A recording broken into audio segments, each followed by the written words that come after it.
Broadcasting from the business capital of the world, this is the Podcast Business News Network. Welcome back to the show. We are so excited to have Maxine Shriber joining us today from Maxine Shriber Design, based out of New York City. We're going to talk to her today all about her full service company, really, that does from blueprint to permits to construction. And her whole team oversees so many beautiful interior design plans through all different phases. So, first and foremost, welcome to the show. How are you? I'm fine. Thank you for having me. Well, thanks for being here. It's excited to get to know you, and I love what you do. I'm inspired. I look through magazines and I look online and I look at all these beautiful, beautiful interiors, and I'm excited because I can't wait to redo my house one day when the kids get older. But as a designer, you have a mind, a brain, and a vision that I don't have. So I need the help of someone like you, and I'm sure so many people do. Let's get started by finding out just a little bit about you. Where are you from? And give us a little bit of that background, please. So I'm always from New York. I started my career actually as a fashion designer, and I did that for quite a few years. And I changed my direction when I decided to have a second child. And I was helping out a friend who was also in interior. She didn't do construction, but she did mostly interior. And when I first started out, you had to do blueprints for fabric. You couldn't just go to a fabric house and pick out what you wanted. You had to put in the color ups. So I started doing the color ups and I sort of got interested in it. And then when I was pregnant, I went back to school, and that's how it started. Oh, wow. So, and then I was asked by my husband to do his new office space. And I said, sure, because he said he was paying me. And that's the key word to me, is being paid. And I started doing it. It took about 4 months. And one of his clients came in, asked him about the interior of the work and who did it. And he said, it was my wife. He said, well, would she be willing to work for me? Because my daughter's getting married, and that's how it all started. And that was it. Wow. Wait, but I also read you were doing fashion designing first, right? Yeah, I was a fashion designer. I've had Center Spring, Harper's Bazaar. I've been in Windows and Bloomingdale's and Lord & Taylor's. And it was under another name, which was Maxine Marlowe. Okay. And it was mostly very high couture leather clothing. And I did that for about 8 years. And actually, that's how I met my husband, because they were doing the advertising for the firm. Beautiful. Well, I've seen your portfolio and I urge people to check it out too. But I mean, you're doing work all over, not just New York City. You're talking worldwide, right? Yeah, I do. I've done a couple of homes in Bermuda. I'm just finishing up a little apartment in London that I'm doing virtually. I'm not traveling there where I travel. And I did some Frank Lloyd Wright houses in LA. I read that. Very impressive resume. And I know you pay meticulous attention to detail and you work with your clients. Let's explain how you do it, right? Because you're there from start to finish and you are so dedicated. Let's talk a little bit about why people are coming to you. Well, I think because we're a full service organization, we don't just do blueprints, or we just don't do the interior fashion of it, but we do everything from blueprint to all of the permits. We oversee our entire crew that does plumbing, electrical, building, everything. And we do it from the ground up, and we're constantly involved and having meetings with clients and so forth on. But it's a very on-site kind of design firm.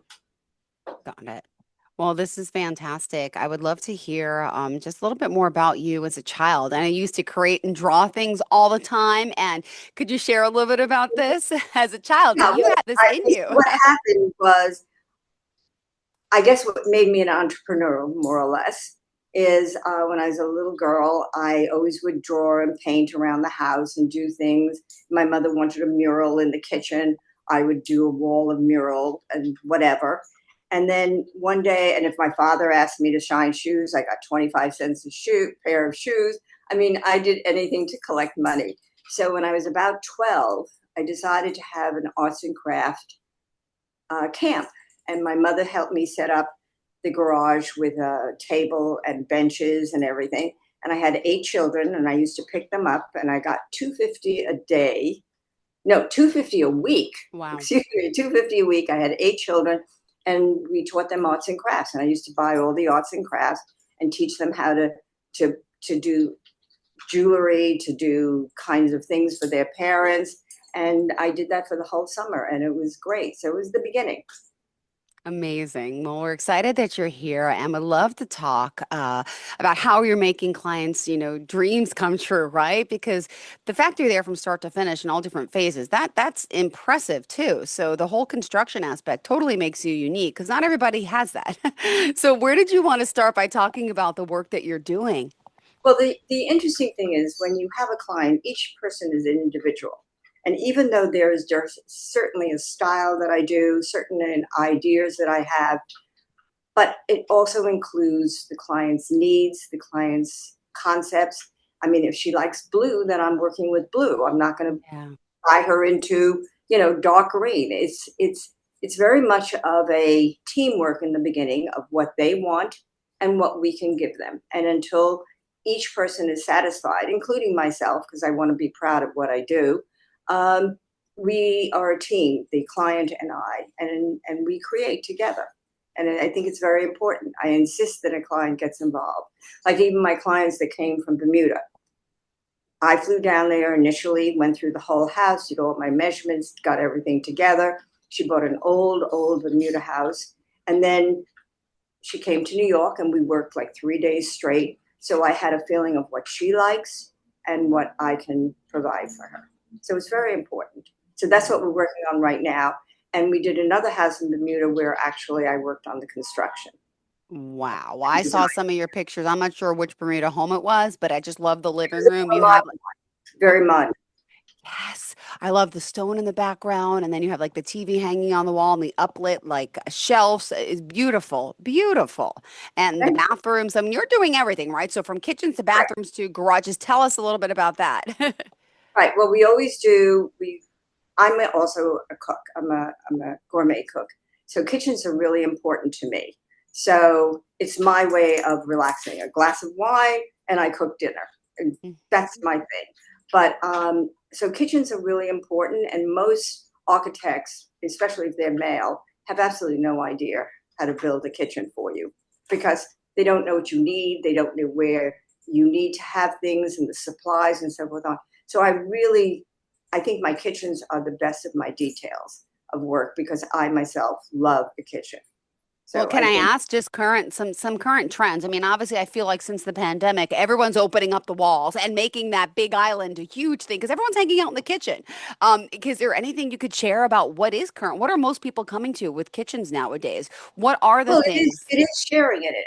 I have a home in Long Island that I go to, and I would say even all my guests, my family that comes, we're all in the kitchen. We're all involved in cooking. We're all involved in having hors d'oeuvres and a glass of wine. It's become not sit down in the living room and talk. It's around the kitchen.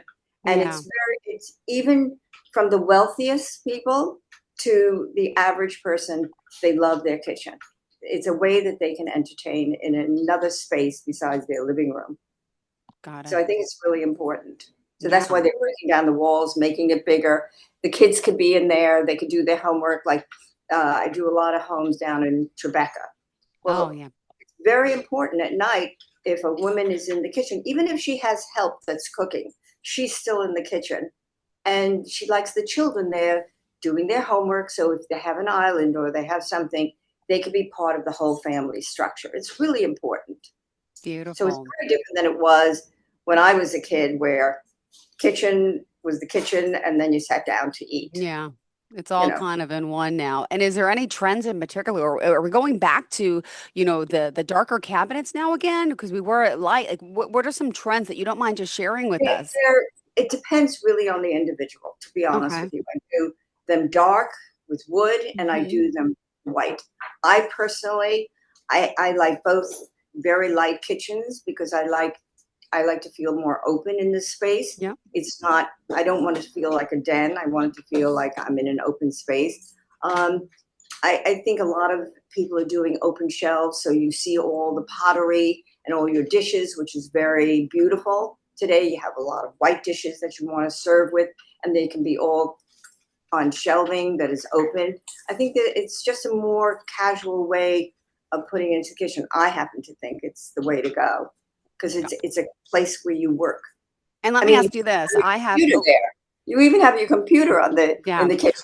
Well, So I have young kids. They're 8 and 10, maybe not so young anymore, but still, they make a mess. They scuff things. And what about the durability now? I'm seeing a lot of these islands. Help me out here. Instead of having just the wood, now you're putting like I'm not sure what the correct word is, the tile over it. I don't know if it's granite or marble, no, but like, well, a lot of people are going with a stone that is not real. Like we used to put Carrara, which we love, and I still love it. But it's especially for children and for people in the kitchen. If you have red wine, it's going to stain. So really, I didn't know that. yeah, even if you steal it, you're going to get the ring marks all over. So you have to then have it honed and resealed again. So Okay. there's a product, it's called Caesar stone, and it's a composite of stone. And what they do is they grind it all up and they pour it into slabs, and it comes rather large, and some of them look exactly like Carrara or other stones that you love, and you really can't tell the difference. Some of them are fabulous. And if you want pure white, they have a pure white stone. You could throw anything on it. You could throw your chicken on it and clean it up. And in fact, people who are religious, who have a kosher kitchen, all insist on it because they can't mix things like meat and dairy and so forth on. But you can clean it off with vinegar, and it is pure to work on. It doesn't absorb anything. It's like the old granite of years ago. Wow. And this is for now countertops. This is also for floors too. Does a Caesar stone work with?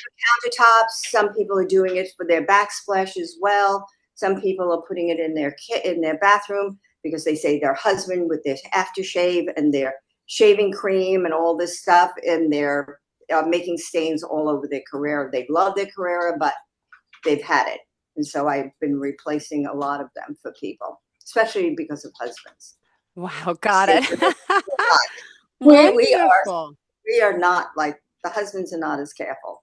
They're This putting is on the beautiful though. aftershave. We need things that are easy to maintain like this. Oh wow, that's beautiful. All right, so we're talking obviously here with Maxine Shriber Design. If you are just tuning in, excited to know more about her, and we're talking about all the dreams she's making come true when it comes to full construction projects, right, for the home. And is it also commercial too? I saw some projects as well. Yes, I do some commercial.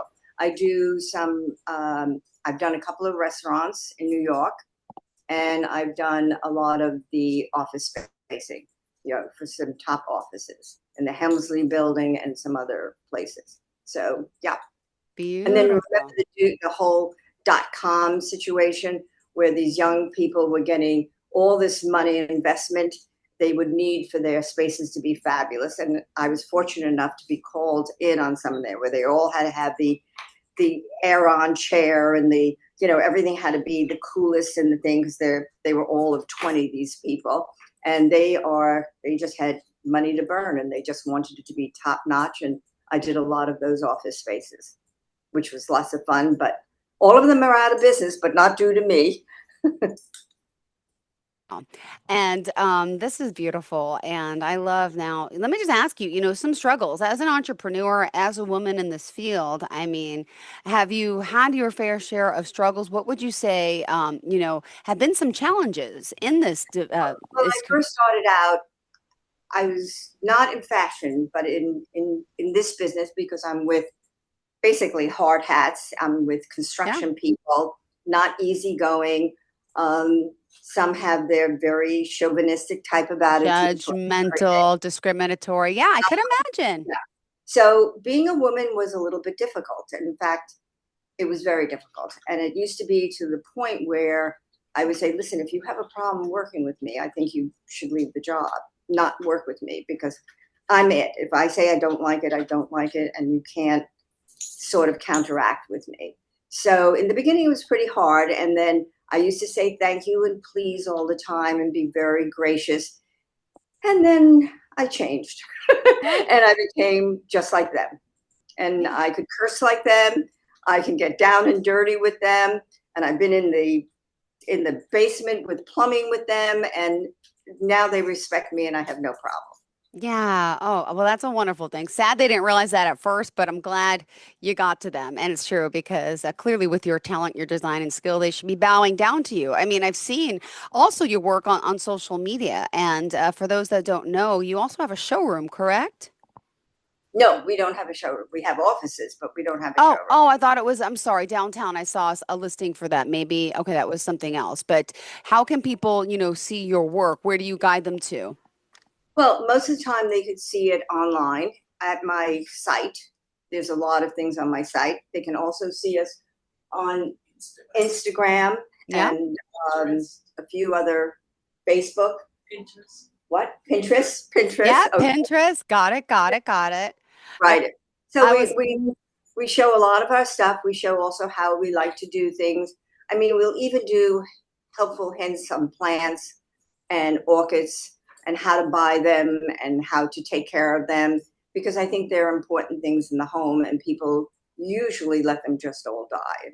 And yeah. there's a way to take care of them. There really is.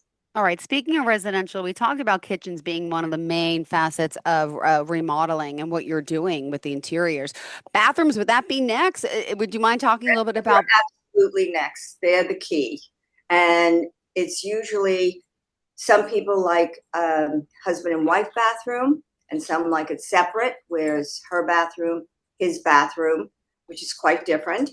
But in general, they all like the new sunken tubs, which winds up all the young children wind up in their bathroom, going into the big tubs and enjoying it. And there's always a shower in there where we have the space. If we don't, then they have to choose which they prefer. But we have to have at least one bathtub in the environment in the space because it's very important to have. And also for comfort of the family and resale value. So it can't be all showers, even though I love showers. I know, I know. I still like a good bath myself at 47, and my kids still like them too. But you're right. I I take a bath every night. It's my way of honing and calming down. It's the only way I could really relax. I just take a bath, no matter what time. 2 o'clock in the morning, I come in, I take a bath. Beautiful. Well, A lot of people are just like me too, especially New York City people. I could imagine. And let me ask, I mean, when it comes to flooring, like for the bathroom, the kitchen, are you changing the flooring up in the bathroom as compared to the kitchen, or are people doing the same type of floor throughout their home or apartment in a No, no, sense? no. The bathroom, a lot of times we use a lot of mosaics inserted. We use a lot of different materials to give texture to the bathroom. The kitchen, we basically stay again with more of a porcelain base, again, for the point of not staining. Some of them look just like wood floors. Some of them look like granite. Some of them look like all kinds of finishes that you would want on stone, but they're all porcelain and you can wash them and have no problem, and the food just sits on top.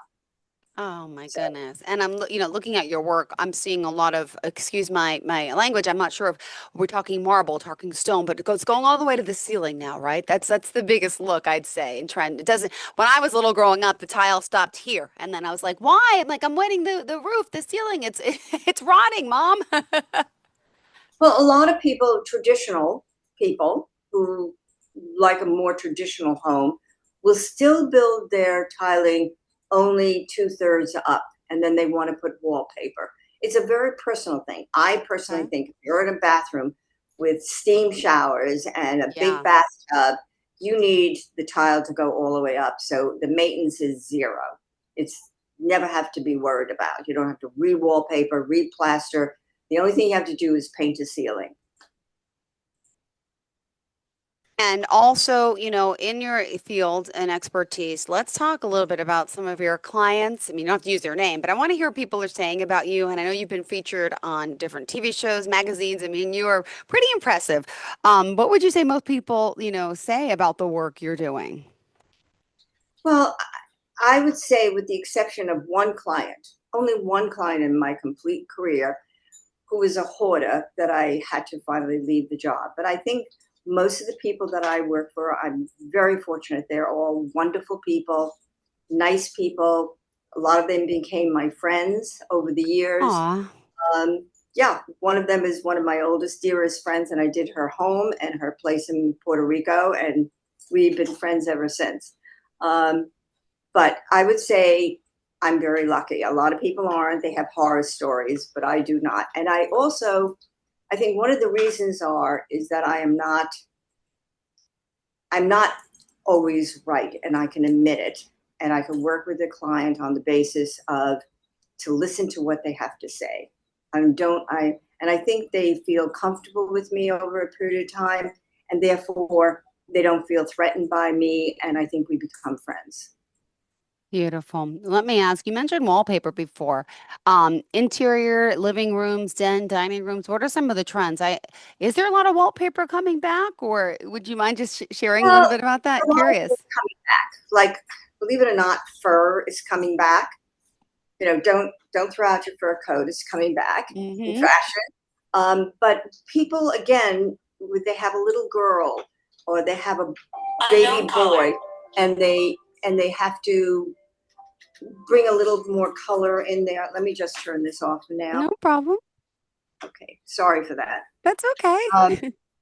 but they want a little color, and so they want to put in wallpaper. Mm-hmm. The only wallpaper I put in a husband and wife's bedroom or an older child is a texture paper, meaning it'll give texture to the wall, but it won't give color. You know, if it's neutral, it'll stay neutral. But for kids and for sometimes little bathrooms, they love you still using wallpaper. Well, also, Maxine, it's exciting that you're here today, and we want to also make sure we're covering everything about you and the company. What else did you want to make sure that we talk about today? Um, I don't know. There's not much. It's what we do, what we love, and we do any kind of design that you want. That's the key. We do built-ins. We even help people design their pool, even though I don't build pools, but I will help them with the coloring, with the trim around it. It's what we do. We love color, we love people, and we love design. So we're a good match. Beautiful. And, let me ask how the process works, right? I know you mentioned most of it's in person, but you also do virtual work. So the process, if someone's interested, I'm assuming you have to sit down, right? Do people bring in like all their, hey, I saw these magazine clippings. Do people kind of have a sense, or are you sometimes giving them input like, hey, you think this is a great idea? I'm assuming you're open to using their opinions as well as, well, furnishing and styling the way you would like. Okay, because of the internet and because of so many things that are available for people, like House and a few other sites, I always ask them to first send me pictures of what they like. And then I edit it from what they say. Then I can it's like someone who likes everything, but if you put everything on, if you're dressing and you put everything on, all your jewelries, all your thing, you'll look ridiculous. So you Hmm. have to edit it from what they like and try to find a happy medium where it's still good taste and something that they'll like. But I think the internet is a great process that we didn't have years ago. They used to take out the newspaper, they used to take out the Yes. magazines, they used to leave it on at my office. This is all what I like. This is what the colors I like, and so forth on. But now I think it's a lot more like even we're designing a bar. A perfect example. We're designing a bar now, and the woman who we're doing it for, she sent pictures of things, even though we sent her drawings first, she sent pictures of sort of the same concept but tweaking it. And she's, Okay. be closer in the lines and closer in this, and can we achieve that? And could I have more, backdrop of mirror? And so therefore they're more exposed, the clients, so they're easy to work with. And I said, absolutely. And then we redesigned it and gave her the 2D drawing and 3D drawing, and they love it. So, and it's actually going to production next week. Beautiful. Great to hear. And wow, I could imagine. I mean, if you're doing these types of projects, I mean, some can take, I mean, how long, right? Or are you doing whole homes, right? So people from new construction to old construction, people probably have to move out of their homes sometimes, right? Well, in the city, we have a deadline. We have Oh, no choice. Very different. The city, if I don't do certain things in a certain amount of time, and each building is different, then my client is kind of billed $1,000 a day in some of the co-ops. It's outrageous. So I have to have a deadline. So if I take on a project, I have to promise that I can get it within the deadline. As long as I finish construction within the deadline, I can bring in furniture, I can bring in carpet. That's not considered construction. Otherwise, my client has to pay anywhere from $2,500 to $500. I mean, it's insane. A day. And the building keeps to it. The fancier the building, the higher the prices. Yeah, But no. a house is very different. I have no deadline and I can work late hours, where in the city I can't get in before 9 and I have to leave by 4 so they can vacuum the carpets and whatever else that we have, even though we cover everything. In the home, we could work Saturdays, we could work Sundays, we could really rev up on the work and get it much quicker. Amazing. Well, thank you so much. It's a pleasure having you here, getting to know you. And if someone wants to reach you, let's talk specifically the website. How do we find you? And on social media again, would you mind sharing? Sure. Well, they can also call us at the office, which is 212-588-9521. And on the website, it's MaxineShriberDesign.com. Am I correct? WW? Just checking with everybody. Of course. And then the same thing with Instagram and all of the sites. You just have to put in my name and everything comes up. And what do you love most about the work you do? I like the challenge to take something and make it beautiful. Yeah. And it's a great pleasure. It's like cooking at night, starting with ingredients and coming out with a great dinner, and your company loves it. And it's the same feeling. So if you're a Beautiful. cook, you know what I'm talking about. Oh my goodness. Well, let me ask this for someone in your business, in your field. How does it work with your home or homes? Are you always reinventing, redesigning, redoing? Or, I mean, that's got to be challenging. Or do you get enough out of working for your clients and customers that you feel okay? Because I feel like if I was in your shoes, I'd be like, I like this now. I want to change up my kitchen. I want to change my bathroom. Yeah, well, I redid a old farmhouse that was built in 1767 in the North Fork of Long Island. Oh, I was just out there last week, and I live out in Holtzville, but I went to the vineyard trails out in Jamesport and all the Greenport out all the Right. way. Okay. So I live right near Orient. I live in East Beautiful. Marion, right before the bridge. Oh, perfect. And Beautiful. Yeah. yeah, and I took a 1767 house and I renovated it. I put in everything that I loved and everything that I wanted. The outside still looks like a house from the 1767, but in very good shape and beautiful landscaping. But the inside is very contemporary, and I've changed it in the inside only. And that was great for me. Now I just went through, unfortunately, I had a flood in my apartment. So I am right now living with no floors, no curtains, all furniture is going out. So yes, I'm changing it up. But normally I would just leave it and I'm happy with it just being the way it is. But I have to fix everything now because it had mold, it had everything, and I was Oh, out of my apartment for about 2 weeks. Lots well, of fun. well, wishing you luck with that, but thank goodness Thank you you. go to you for the help. And let me just ask one other question. If you are working in someone's home, not outside, who has a freestanding home, not an apartment, just curious, do they start with the inside first or outside first? What has to be done first? In a house? In a home, yes. Yeah.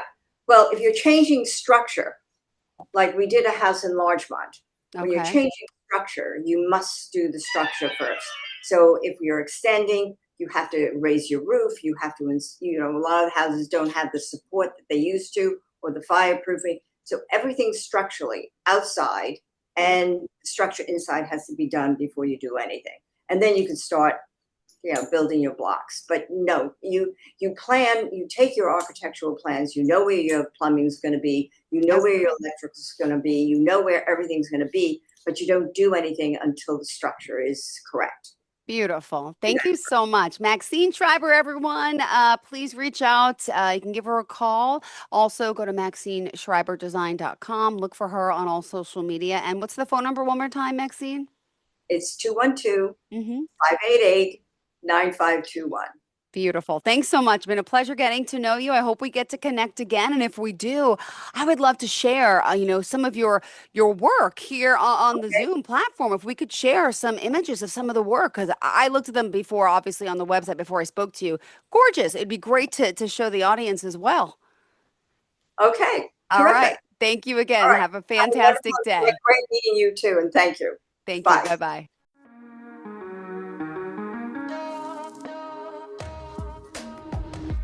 Broadcasting from the business capital of the world, this is the Podcast Business News Network.